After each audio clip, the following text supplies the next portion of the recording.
ஓம் ஸ்ரீ குருபியோ நமக. ஓம் ஸ்ரீ மகா பெரியவா சரணம். பிப்ரவரி 28 புதன்கிழமை சங்கடகர சதுர்த்தி. அன்னைக்கு தினம் ஒரே ஒரு கைப்பிடி கோதுமை போதும். இந்த ஒரு விளக்கை ஏற்றி பாருங்க, கண்டிப்பாக உங்கள் வாழ்க்கையில் ஒரு பெரிய முன்னேற்றம் ஏற்படும். அல்ல குறையாத அளவுக்கு செல்வம் சேரும். பொதுவாகவே சங்கடகர சதுர்த்தி அப்படிங்கிறது ரொம்ப சிறப்பு. அதில் விநாயகர் பெருமான் கிட்ட நம்ம என்ன விஷயங்கள் வேண்டுறோமோ அது கண்டிப்பாக நடக்கும். நடக்கவே நடக்காது அப்படிங்கிற காரியங்கள் கூட சங்கடகர சதுர்த்தி அன்னைக்கு விரதம் இருந்து நம்ம வேண்டுதலை முன் வச்சோன்னா அது நிறைவேறும்.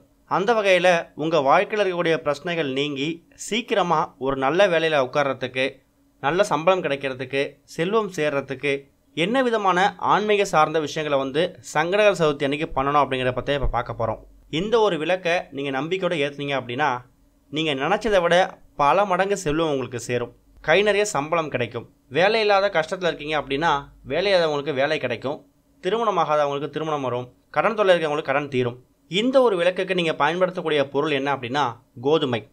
முழு கோதுமையை மாவாக அரைச்சி அந்த மாவில் தான் நீங்கள் விளக்கு போட போகிறீங்க. இதுக்கு உங்களுக்கு தேவையான பொருள் ஒரே ஒரு கைப்பிடி அளவு கோதுமை, ஒரு அகல் விளக்கு, நெய், அப்புறம் திரி போட்டு ஏற்றுறதுக்கு பஞ்சு திரி. மாவிளக்கு போடுறதுக்கு என்ன பதத்தில் மாவு நீங்கள் பிசைவீங்களோ அதே பதத்தில் கோதுமை மாவை எடுத்து, முடிஞ்சால் சப்பாத்தி மாவு பதத்தை கூட நீங்கள் எடுத்துக்கலாம். அந்த பதத்துக்கு கோதுமை மாவை பிசைஞ்சு அதை அகல் விளக்கு மாதிரி ரெடி பண்ணிக்கணும். ஒருவேளை அகல் விளக்கு ரெடி பண்ணுறதுக்கு கஷ்டமாக இருக்குது அப்படின்னா ஏற்கனவே உங்கள் வீட்டில் இருக்கக்கூடிய மண் அகல் விளக்கில் அந்த கோதுமை மாவு வச்சுருக்கீங்களே அதை அப்படியே வச்சிங்கன்னா அப்படியே அச்சா மாறிடும். அதை நீங்கள் தனியாக எடுத்து கூட அகல் தீபமாக பயன்படுத்திக்கலாம். இது கோதுமை மாவில் செய்யக்கூடிய ஒரு அகல் தீபம். அதுக்கப்புறமா அதில் நெய் ஊற்றி திரி போட்டு தீபம் ஏற்றணும். இந்த தீபத்தை சங்கடகர சதுர்த்தி அன்னைக்கு நாள் முழுக்க இருக்குது. சாயங்காலம் ஒரு 6 மணிக்கு மேலே உங்கள் வீட்டில் ஏற்றி வைங்க. ஏற்றி வைக்கும் போது உங்களோட வேண்டுதல் எதுவாக இருந்தாலும் அதை முன் வைங்க. வீட்டில் ஏற்ற முடியாது அப்படின்னு நினைக்கிறவங்க தாராளமாக உங்கள் வீடு பக்கத்தில் இருக்கக்கூடிய பிள்ளையார் கோயிலுக்கு எடுத்துகிட்டு போய் கூட ஏற்றலாம். அதுலேயும் எந்த தவறும் கிடையாது. கோயிலில் ஏற்றக்கூடிய எந்த ஒரு தீபத்துக்கும் நிச்சயம் பலன் கிடைக்கும்.